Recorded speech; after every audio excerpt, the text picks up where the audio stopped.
गोर लगै छी अहाँ सब गोटे के। आई हम एकटा दहेज प्रथा पर आधारित सुंदर सन गीत सुनाबै छी।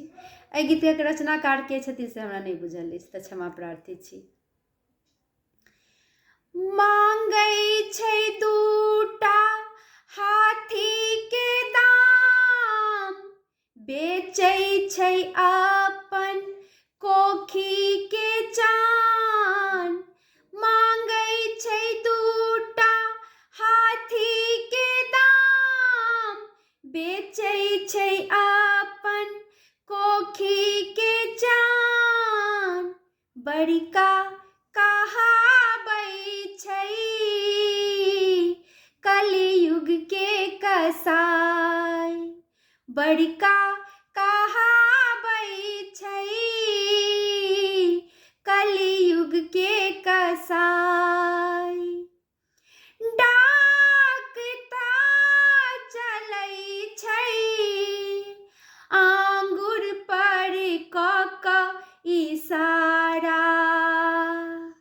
हाथ के घड़ी संग मोटरसाइकिल मांगै छै दुबारा।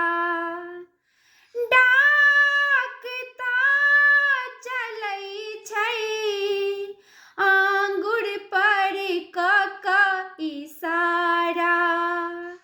हाथ के घड़ी संग मोटरसाइकिल मांगै छै दुबारा। एकेटा चेन्हेला छाला छोड़ाबै छै कलयुग के कसाई। बड़का कहाबै छै कलयुग के कसाई। ए गरीब घर में चारि बेटी के सोचे मरै छै। ओ कतऽ सँ गिनता जेकर बच्चा सब भूखे मरै छै। ए गरीब घर में चारि बेटी के सोचे मरै छै।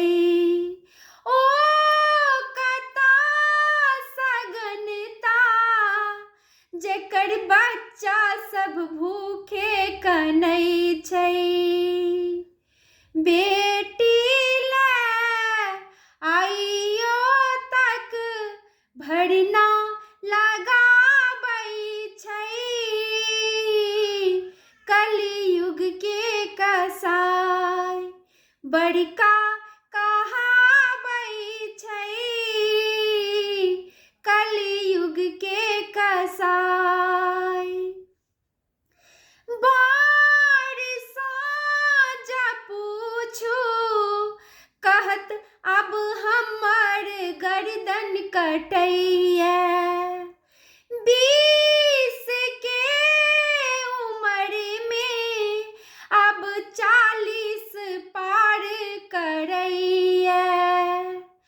बार साँझ पूछू कहत अब हमर गर्दन कटैया।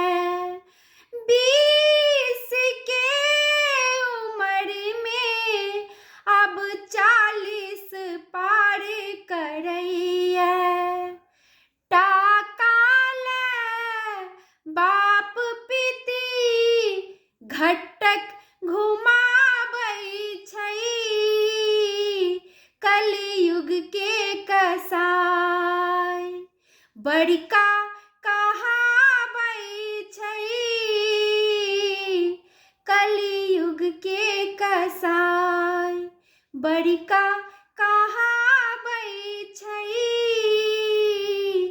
कलयुग के कसाई। धन्यवाद। लेकिन आब एहन तरह कोनो बात नहीं छै। आब दहेज प्रथा धीरे धीरे समाप्त भेल जाइ छै।